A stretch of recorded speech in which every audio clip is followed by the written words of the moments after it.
Radhe Radhe aspirants. आज 30 days hard challenge का fourth day है और सुबह 4:30 बजे उठ करके मैं चल के सबसे पहले रनिंग वगैरह करना बहुत ज़्यादा इंपॉर्टेंट है। इसलिए इंपॉर्टेंट है क्योंकि देखो, आप 8 घंटे लगातार पढ़ते हो और 8 घंटे जब हम लगातार पढ़ते हैं उस बीच में हमारे बॉडी को चाहिए होता है आराम जैसा फील। तो उस आराम जैसे फील में अगर हम एक्सरसाइज वगैरह करते हैं तो हमारा बॉडी फिट रहेगा और उस पर ज़्यादा असर नहीं पड़ेगा और आप लंबे टाइम तक बैठ पाओगे और आपको आराम का वो नहीं होगा। क्योंकि 8 घंटे लगातार पढ़ना, बीच में ब्रेक लेना और फिर आपका बॉडी वो डाइजेस्ट नहीं कर पाता ना उतना देर तक बैठना, और तो ये प्रॉब्लम्स होती हैं। तो इसलिए अगर एक्सरसाइज वगैरह करना इंपॉर्टेंट होता है।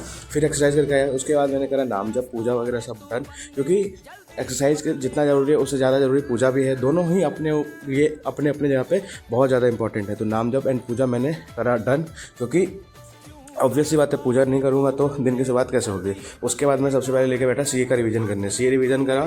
सीए रिवीजन करते करते याद आया कि आज मेरे को वो गैप का रिवीजन थोड़ा सा ज़्यादा करना है, क्योंकि कल वाले में थोड़ा सा मैंने ऊपर नीचे कर दिया था।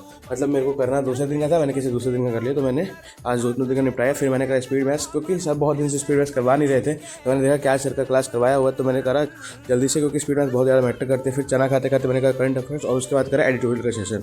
दोनों ही सेशन मैंडेटरी है गाइस। अगर आप एक एस्पिरेंट हो बैंकिंग के तो आपके लिए सीए का क्लास सुबह में और एडिटोरियल क्लास करना बहुत ज़्यादा जरूरी है। वो सब डन करने के बाद मैं सीधा बैठ गया सबसे रैंक फाइल सॉल्व करने। रैंक फाइल जो है आती है हमारे सौरभ सर की, जिसमें मैं आरआरबी क्लर्क मेंस का रैंक फाइल सॉल्व करता हूँ। उसके बाद मैं बैठ गया स्पीड बूस्टर लेकर के। स्पीड बूस्टर जो है ना, वो हम गाइडली का यूज़ करते हैं। इससे क्या होता है ना कि हमारे मिसलिनियस पार्ट में हमारा स्पीड आता है। क्योंकि अगर आप मिसलिनियस स्पीड में बनाओगे तभी तो आप आगे फिर पजल और फिर उधर देखा जाए तो अर्थमेटिक और डीआई कर पाओगे। तो दैट्स वाई मैं स्पीड बूस्टर का यूज़ कर रहा हूँ अपने स्पीड को बढ़ाने के लिए। तो क्या अभी प्री का एग्ज़ाम लेट है तो सोच रहा हूँ कि जल्दी जल्दी स्पीड बढ़ा लूँ जिससे काम बन जाए। फिर मैंने पजल की प्रैक्टिस करी, क्योंकि देखो मिसलिनियस पार्ट मजबूत कर लिया तो कोई मतलब नहीं अगर पजल नहीं प्रैक्टिस करूँ तो। इसलिए पजल भी डेली बनाता हूँ और पजल के साथ साथ मैं डीआई भी बनाता हूँ। लेकिन डीआई से पहले मैंने सोचा कि इतना सारा पढ़ लिया तो बीच में एक बार थोड़ा इंग्लिश से पढ़ लेते, क्योंकि लगातार पॉइंट्स रीजनिंग करते करते दिमाग खराब हो गया था। इसलिए इंग्लिश पढ़ा।